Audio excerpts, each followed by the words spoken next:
wasahbihi wasallim tasliman katsira. Amma ba'd. Syukur alhamdulillah, senantiasa kita mengucapkan puji dan syukur kepada Allah Subhanahu wa taala. Oleh karena dengan rahmat hidayah dan karunia-Nya lah sehingga pada subuh kali ini alhamdulillah kita masih diberi oleh Allah Subhanahu wa taala begitu banyak nikmat iman, nikmat Islam, nikmat sehat dan kesempatan untuk hadir di tempat yang mubarakah ini untuk melaksanakan kewajiban kita. Salah satu kewajiban kita yaitu salat subuh secara berjamaah. Salawat dan taslim mari kita senantiasa bersembahkan kepada baginda Rasulullah Muhammad sallallahu alaihi wasallam, Nabi yang diutus oleh Allah Subhanahu wa taala untuk menjadi uswatun hasanah bagi kita semua. Amin. Baik, alhamdulillah setelah kita mengikuti kultum subuh yang luar biasa terkait dengan mahabbah kepada Allah Subhanahu wa taala, kembali kita melanjutkan kajian kita yang kemarin kita bahas terkait dengan mahabbah ilallah. Alhamdulillah pada subuh kali ini ada pemateri baru kita, Ustaz Dr. Abdul Majid Badarudin. Bisa ya kita mengganti Ustaz Al-Mukarram Haji Arifin. Ya, terkait dengan materi kita subuh ini adalah yang pertama tentang mahabbah Rabiatul Adawiyah, ya, cintanya kepada Allah Subhanahu wa taala, ya, sehingga ya tidak mau menikah, tidak mau. Baik, kemudian yang kedua, bagaimana cara mencintai Allah, ya. Yang ketiga, mendahulukan perintah suami dan orang tua daripada perintah Allah. Berarti ya lebih mencintai keluarga daripada Allah. Kemudian yang keempat, yang mencintai Allah akan mendapat ujian dari Allah Subhanahu wa taala. Nah, ini banyak kejadian ini. Kemudian yang kelima, ini pertanyaan yang kemarin antara hub dan nafs, mungkin sudah dibahas sedikit kemarin Pak Kiai. Baik, kita persilakan Pak Kiai untuk membahas mungkin yang pertama tentang bagaimana mahabbahnya Rabiatul Adawiyah. Rabiatul Adawiyah. Iya, Rabiatul Adawiyah. Pernah saya baca sebelum ini. Beliau itu kan seorang gadis perahu, gadis tua. Radia itu ada gadis tua. Luar biasa. Beliau itu dia bukan tidak mau menikah, tapi karena persyaratan yang dikemukakan kepada seorang lelaki yang pernah meminangnya tidak mampu dia penuhi. Tidak mampu dia penuhi. Itu Radiatul Adawiyah, subhanallah. Jadi itu jarannya itu tadi mahabbah, cinta kepada Allah, cinta kepada Tuhannya. Ada seorang ulama, seorang alim yang sangat tinggi ilmunya, namanya kalau tidak salah mudah-mudahan namanya Hasan Basri ya. Mereka datang kepada Rabi'ah menawarkan dia, kenapa ini kok tidak mau menikah? Dia saya bukan tidak mau menikah. Dia bilang itu sang alim itu datang melamar. Boleh saya lamar? Boleh, yang penting terpenuhi, bisa dipenuhi persyaratannya.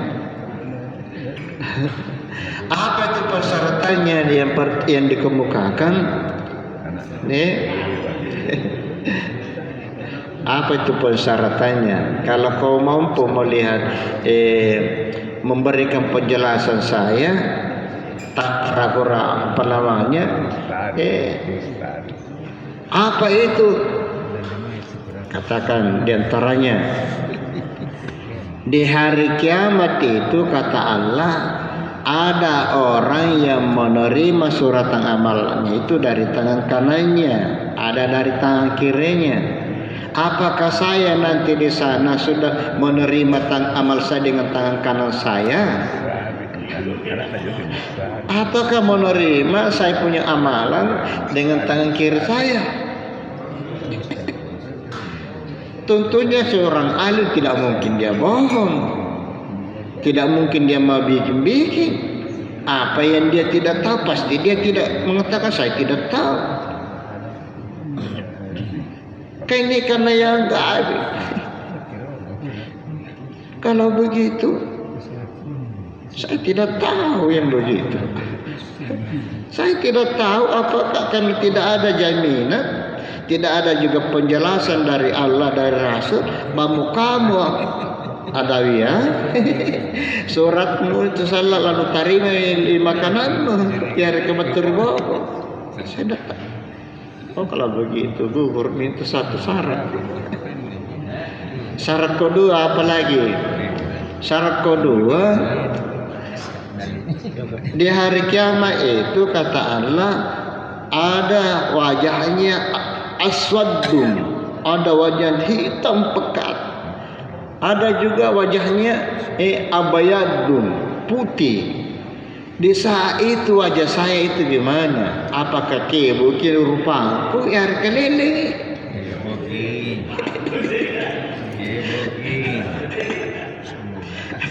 Nah karena itu kan gaib, saya tidak tahu.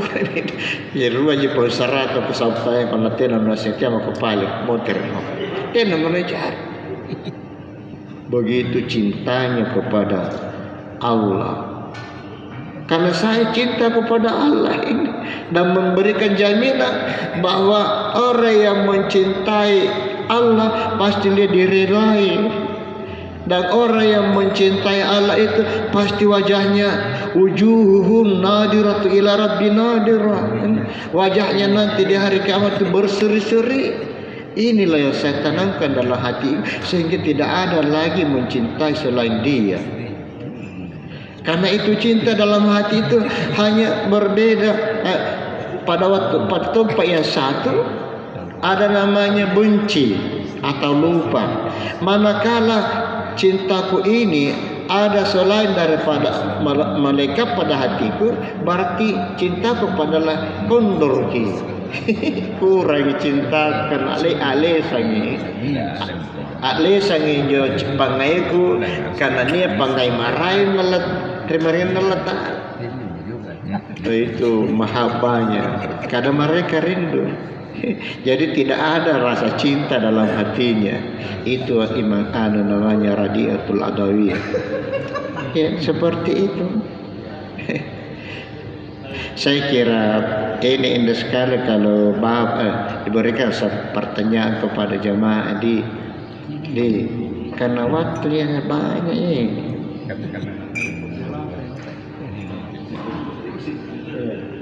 Ya, baik. Ya, kita bahas satu ini tentang cintanya Rabiatul Adawiyah. Mungkin berikutnya kita masuk dulu pertanyaan. Karena sejak kemarin ini kita pun di pertanyaan. Ya, ada pertanyaan dari jemaah atau ada tambahan dari Pak Dokter tentang kita ada pertanyaan dulu dari Karin Kumpak. Baik, terima kasih Pak Kiai. Mengingat penjelasan dari Raudatul Adawiyah, apakah dia tidak mengingat apa itu pernah disampaikan Pak Kiai bahwa orang yang tidak kawin itu adalah orang yang paling miskin dunia dan akhirat.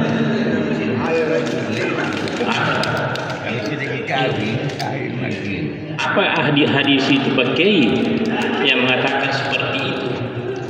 juga tahu lo bangku atau tahu kaya nanti anakku ada miskin asyik ini no akhir nanti kamu jawab ya terbiasa luar biasa. Kalau sekiranya radio itu pernah membaca hadis ini, justru dia tanamkan dalam hatinya cintanya melebihi cinta makhluknya. Karena lebih tinggi cintanya kepada Allah. Coba bayangkan Karendi, subhanallah, pernyataan beliau itu, ya Allah, sekiranya Engkau lemparkan aku dalam nerakamu karena cintamu kepada aku, itu pun aku sangat lebih reda daripada Engkau masukkan dalam surgamu dengan maknamu kepada aku. Coba deh. Jadi miskin candi menurut dia.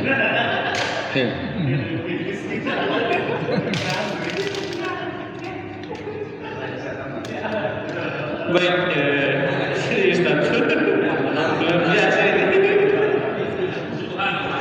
Silakan Ustaz. Saya tambah sedikit Pak Kiai. Saya kaitkan dengan pertanyaan yang Bapak. Jadi begini, itu cintanya Rabiatul Adawiyah, hubbullah, artinya cintanya kepada Allah di atas segala-galanya. Tidak mengenal apa, tidak mengenal suami, ya. Jangankan cinta pada harta, cinta pada apa, ya suami saya tidak mengenal itu tidak. Jadi betul kita baca dalam bahwa cintanya Rabiatul Adawiyah itu dia menyatakan, ya,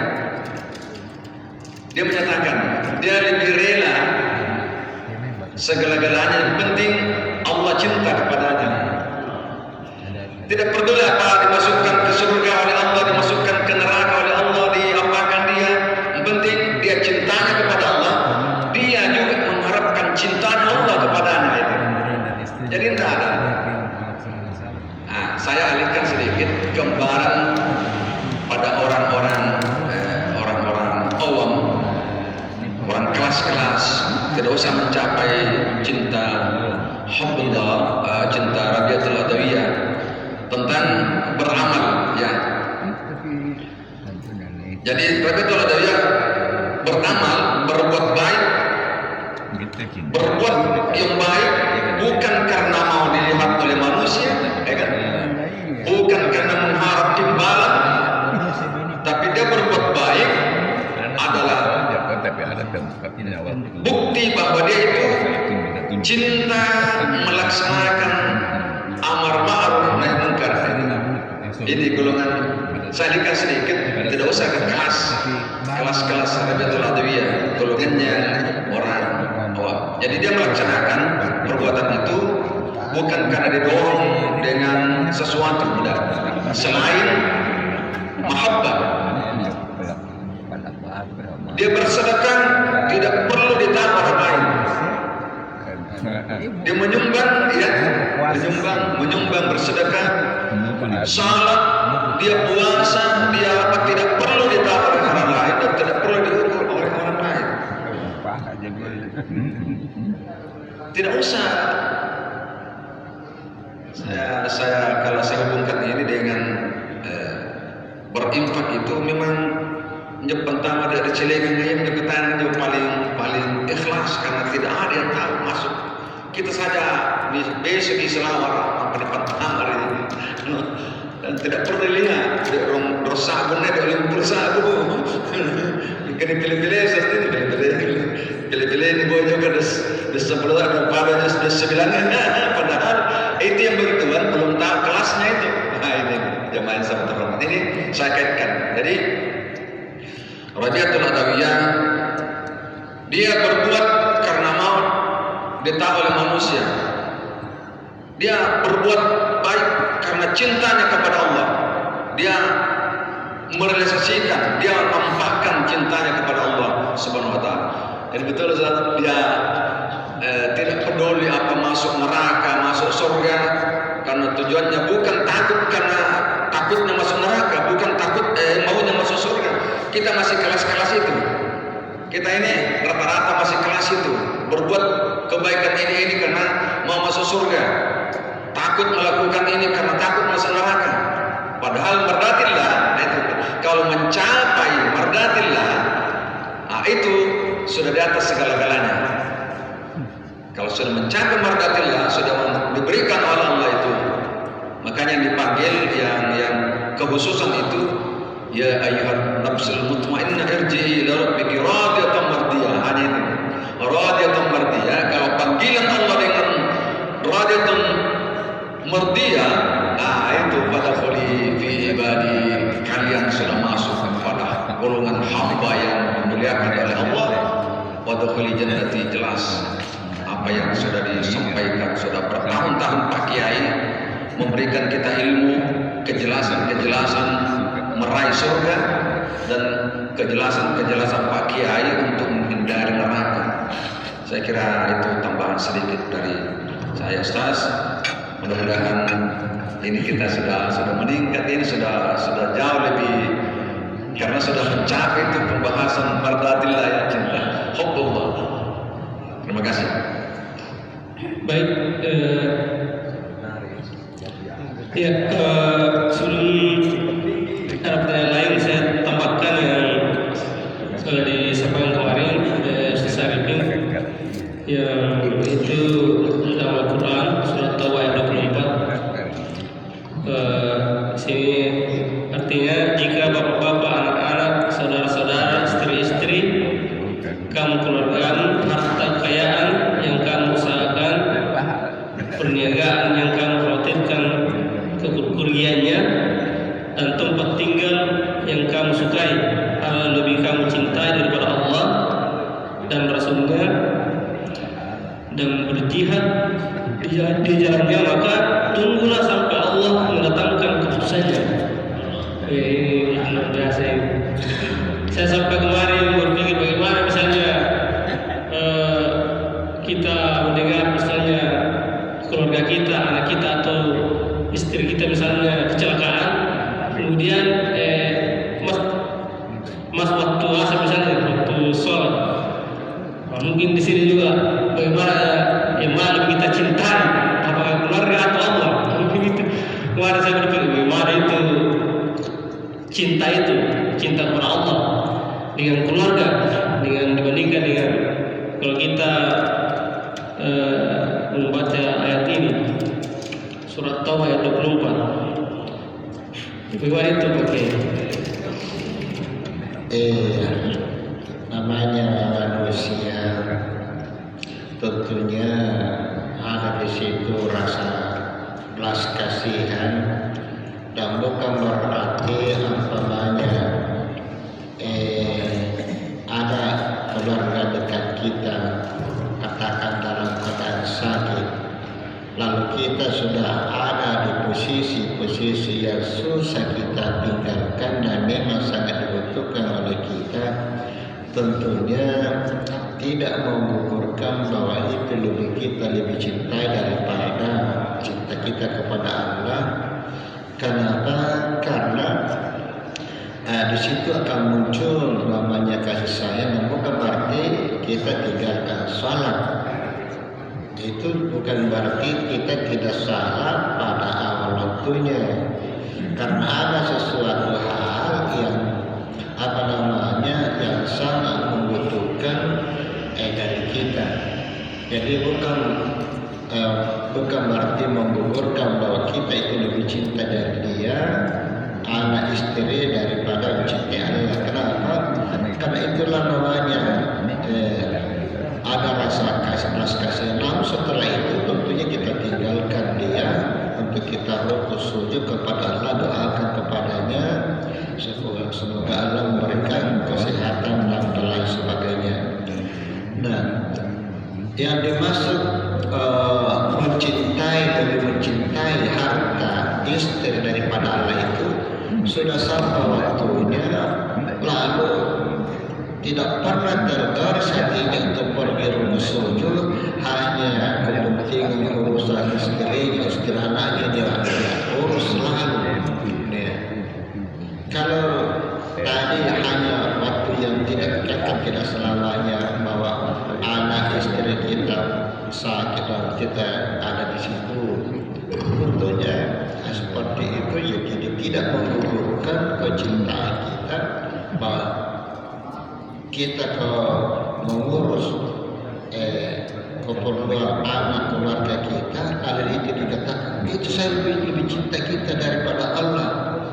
Tidak seperti itu gambarannya. Jadi itulah namanya Allah menenangkan dalam hati. Nabi sendiri ketika di saat dia punya anak, dia menangis. Bukan menangisnya Nabi lebih cinta daripada anaknya dibanding Allah. Tapi itu karena ada kasih sayangnya kepada anak cucunya. Jadi saya melihat seperti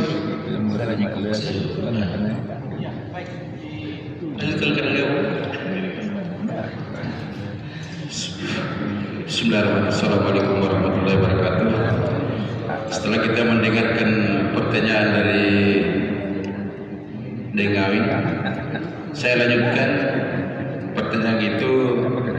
Kalau dengan tadi bagaimana kalau seandainya ada keluarga yang sakit bertepatan dengan ada panggilan dari Allah SWT, misalnya azan, ada orang yang sudah azan waktu salat, sementara kita berada pada posisi keluarga yang misalnya tidak bisa tinggalkan.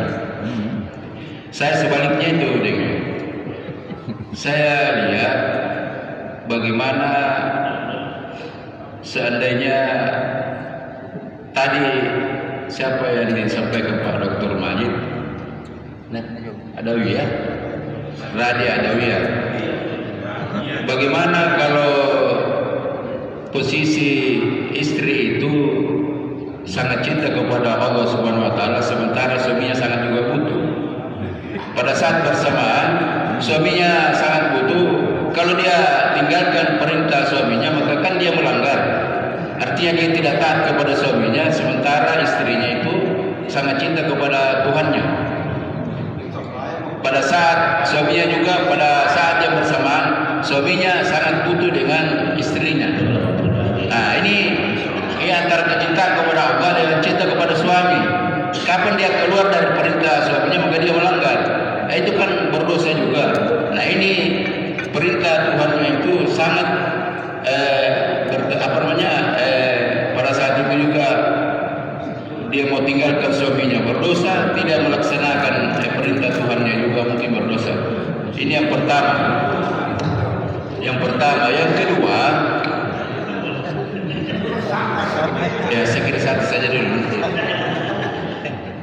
luar biasa. Tidak kita lari apa kira-kira bilang bukan bagaimana ini kira-kira dia seorang istri yang lebih cinta kepada Allah dan cinta juga kepada suaminya, lalu di saat suaminya juga sangat butuh sama dia, sementara juga Allah juga butuh karena sudah masuk waktu pada tempat yang sama. Nabi itu bilang sekiranya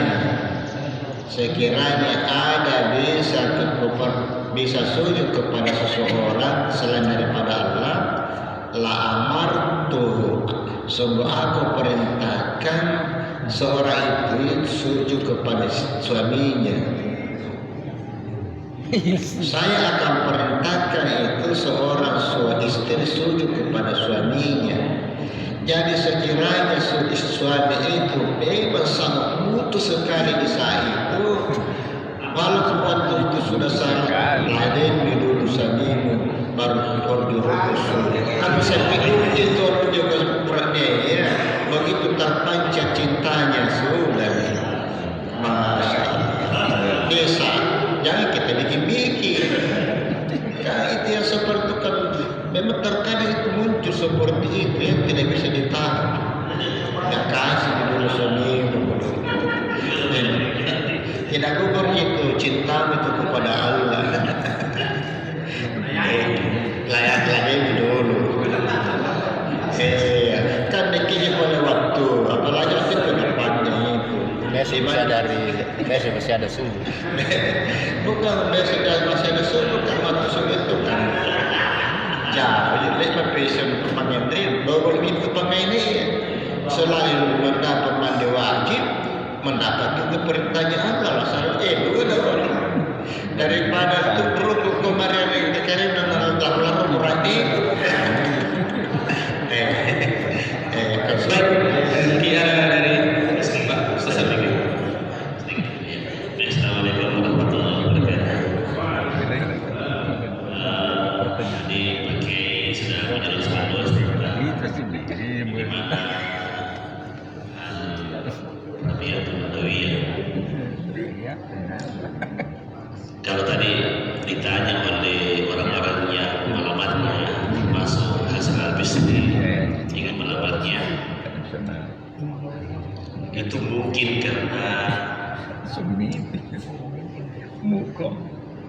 keinginan Rabiatul Adawiyah adalah dia ingin mencintai yang tak tentang akhir. Apakah saya tidak disiksa atau disiksa? Makanya dia tidak mau mencintai orang yang memang yang tidak tahu tentang akhir. Nah, yang unik di sini pakai tentang Rabiatul Adawiyah adalah dia itu sebelumnya adalah sebelum dia hijrah dari ke Hubbullah itu pergaulan sebelumnya, suasana sebelumnya dia akan melebihi dari cara dolik saudara. Dia konsen kemana-mana dengan dia seperti dia memang ada bandnya, ada truk yang ditarik oleh orang dari kampung-kampung ke konser dan melakukannya seperti yang cerita kemarin oleh Haji Zainal. Saya biasa nonton channel itu pakai kali-kali. Dia lebih dari itu.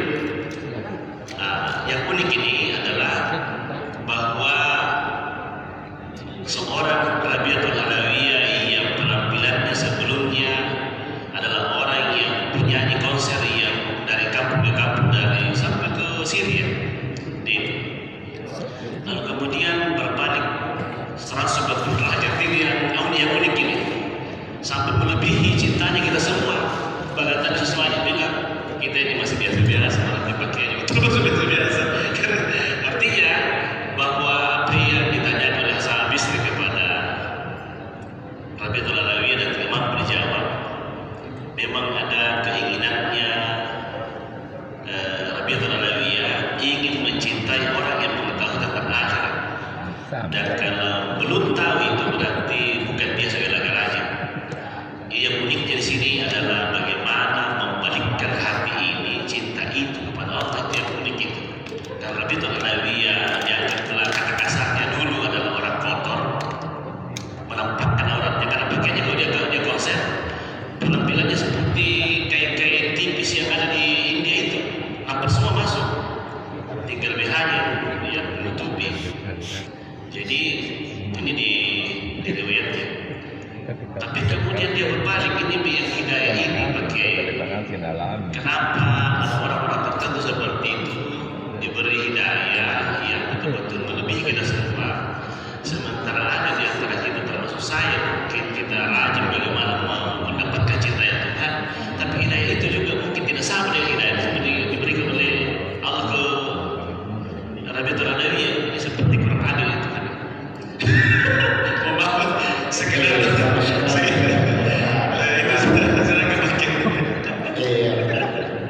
memang kalau kita melihat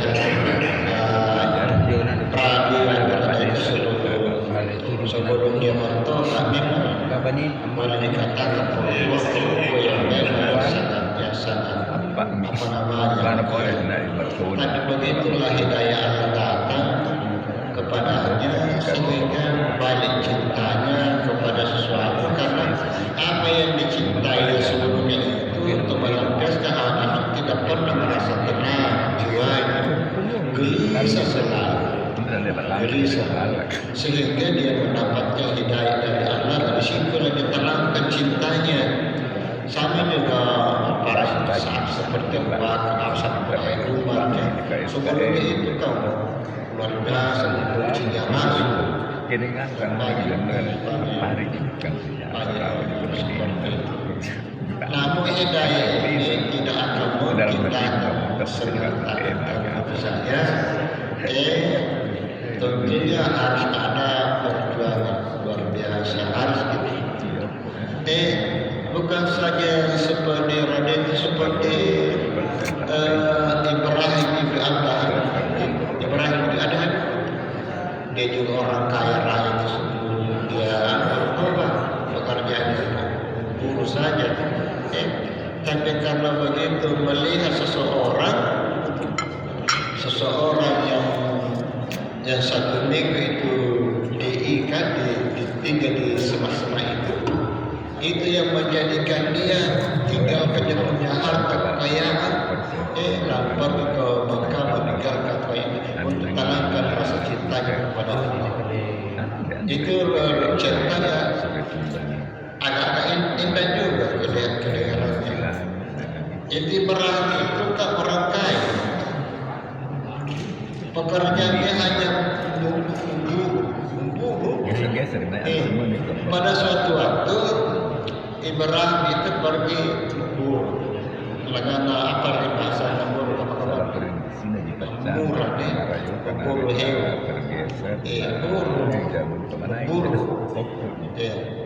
Dengan membawa sampai di hutan-hutan itu untuk mencari rusa dan lain sebagainya.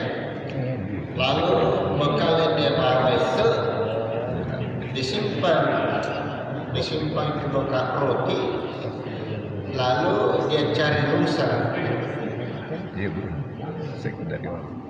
Lalu tiba-tiba ada seekor burung gagak mengambil itu rotinya Ibrahim. Lalu dikejar itu burung gagak yang mengambil rotinya Ibrahim berkali dikejar begitu jauh itu setiap jauh itu burung gagak dari Ibrahim itu berhenti lagi datang lagi begitu dekat sampai naik gunung. Setelah sampai di gunung burung gagak itu hilang. Lainnya dia burung kalah. Dan ini dari Pak Ibrahim di sema-sema di Quran rumah niat kami sikomo. Ada orang yang diikat di sikomo ini. Lalu dinikahi Ibrahim. Dan pasangnya pasiko dalam ditanya, kenapa kamu ada di begini? Saya ini adalah pedagang dan sekarang ini saya ini ada perampok mengambil semua harta dan mereka mau membunuh saya, tapi ada juga kalau sekali tidak usah dibunuh, disimpan saja di sema-sema. Nah, berapa hari kamu tinggal? Saya sudah lebih 1 minggu saya di sini. Apa yang kamu mau? Kenapa jadi karena setiap saya lakukan ada semakin seekor hitam, ambil barang-barang ada soya roti. Yang bahasa ini kita atur sebelumnya. Mudah-mudahan apa yang kita laksanakan ini selama ini, ya kita duduk adalah tidur dengan marwah kita harus bedanya saja. Ya kita bedanya alas begitu. Jadi apapun kita laksanakan ini jangan terlepas daripada bedanya. Ya kita fokus menuju semata-mata hari-hari kita. Walaupun tidak berkata-kata kami akan tapi dalam hati kita ada baik ya, alhamdulillah kita subuh ini hanya satu pembahasan terkait dengan kisahnya Rabi'atul Adawiyah. Kalau masih ada pertanyaan nanti besok kita lanjutkan lusa karena besok kita taksim dan sudah tadi masuk waktu surut jam 5.33 masuk. Baik kita selesai dulu mengucapkan alhamdulillahirobbilalamin. Subhanallah Iya, banyak orang. saya share ke mana-mana. Jadi ada bisa dia di rumah-rumahnya orang, di rumah-rumah. Iya Pak. Siapa yang masuk istrinya? Sebenarnya ada Facebook, tapi saya kasih kontak. Jadi kalau saya tersimpan lagi ini pakai kabar. Saya diskusi kita tersimpan itu Pak.